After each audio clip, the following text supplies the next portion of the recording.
O Caminho a Cristo, capítulo 4. Abra o coração a Deus. O que encobre as suas transgressões nunca prosperará, mas o que as confessa e deixa alcançará a misericórdia. Provérbios 28:13. As condições para obter misericórdia de Deus são simples, justas e razoáveis. O Senhor não requer de nós atos penosos a fim de que alcancemos o perdão dos pecados.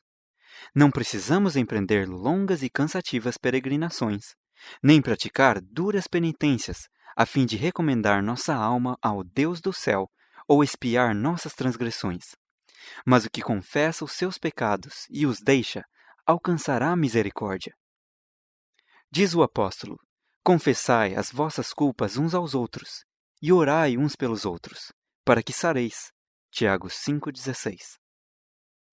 Confessai vossos pecados a Deus, que é o único que os pode perdoar, e vossas faltas uns aos outros. Se ofendestes a vosso amigo ou vizinho, deveis reconhecer vossa culpa, e é seu dever perdoar-vos plenamente. Deveis buscar, então, o perdão de Deus, porque o irmão a quem feristes é propriedade de Deus, e ofendendo-o, pecastes contra seu Criador e Redentor. O caso será levado perante o único mediador verdadeiro, nosso grande sumo sacerdote, que, como nós, em tudo foi tentado, mas sem pecado, e que se compadece das nossas fraquezas, sendo apto para purificar-nos de toda mancha de iniquidade. Os que não humilharam ainda a alma perante Deus, reconhecendo sua culpa, não cumpriram ainda a primeira condição de aceitabilidade. Se não experimentamos ainda aquele arrependimento do qual não há arrepender-se, e não confessamos os nossos pecados com verdadeira humilhação de alma e contrição de espírito, aborrecendo nossa iniquidade, nunca procuramos verdadeiramente o perdão dos pecados. E se nunca buscamos a paz de Deus, nunca a encontramos. A única razão por que não temos a remissão dos pecados passados é não estarmos dispostos a humilhar o coração e cumprir as condições apresentadas pela palavra da verdade. Acerca deste assunto, são-nos dadas explícitas instruções. A confissão de pecados, quer pública, quer privada, deve ser de coração, expressa francamente. Não deve ser obtida do pecador à força de insistência. Não deve ser feita de maneira negligente ou folgazã, nem extorquida dos que não reconhecem o abominável caráter do pecado. A confissão que é o desafogo do íntimo da alma achará o caminho ao Deus de infinita piedade. Diz o salmista: perto está o Senhor dos que têm o coração quebrantado, e salva os contritos de espírito. Salmos 34:18.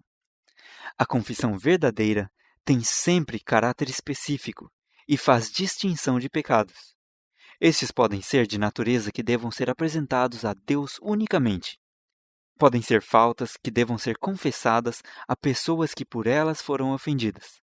Ou podem ser de caráter público, devendo então ser confessadas com a mesma publicidade. Toda confissão, porém, deve ser definida e sem rodeios, reconhecendo justamente os pecados dos quais sois culpados. Nos dias de Samuel, os israelitas apartaram-se de Deus. Estavam sofrendo as consequências do pecado, pois haviam perdido a fé em Deus, deixado de reconhecer seu poder e sabedoria para governar a nação, perdido a confiança em sua capacidade de defender e reivindicar sua causa. Volveram as costas ao grande Rei do Universo, desejando ser governados como as nações ao seu redor. Para encontrar paz, fizeram esta definida confissão: a todos os nossos pecados temos acrescentado este mal, de pedir para nós um rei. 1 Samuel 12:19. Importava que confessassem justamente o pecado do qual tinham sido convencidos. A ingratidão oprimia-lhes a alma, separando-os de Deus. A confissão não será aceitável a Deus sem o sincero arrependimento e reforma. É preciso que haja decisivas mudanças na vida. Tudo o que seja ofensivo a Deus tem de ser renunciado. Este será o resultado da genuína tristeza pelo pecado. A obra que nos cumpre fazer de nossa parte é-nos apresentada claramente. Lavai-vos, purificai-vos, Tirai a maldade de vossos atos de diante dos meus olhos, e cessai de fazer o mal. Aprendei a fazer o bem. Praticai o que é reto. Ajudai o oprimido. Fazei justiça ao órfão. Tratai da causa das viúvas. Isaías 1, 16 e 17. Restituindo esse ímpio o penhor, pagando o furtado, andando nos estatutos da vida e não praticando iniquidade, certamente viverá, não morrerá. Ezequiel 33, 15.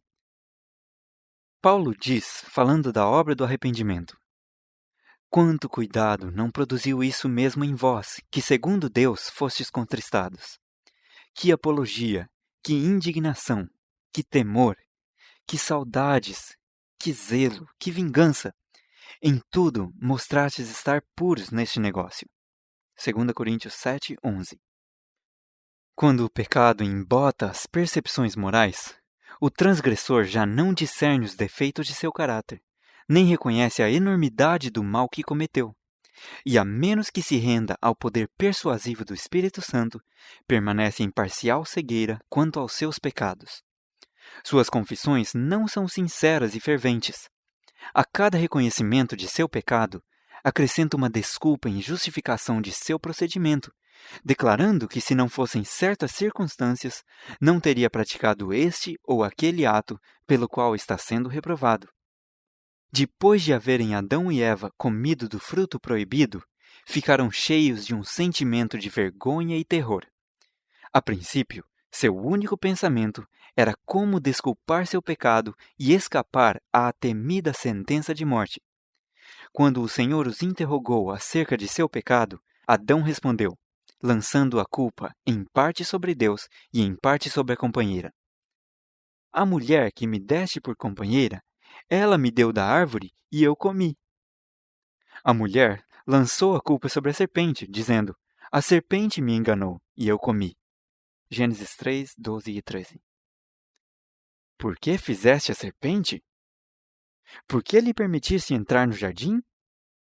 Estas eram as perguntas que transpareciam das palavras com que procurava desculpar seu pecado, lançando assim sobre Deus a responsabilidade de sua queda.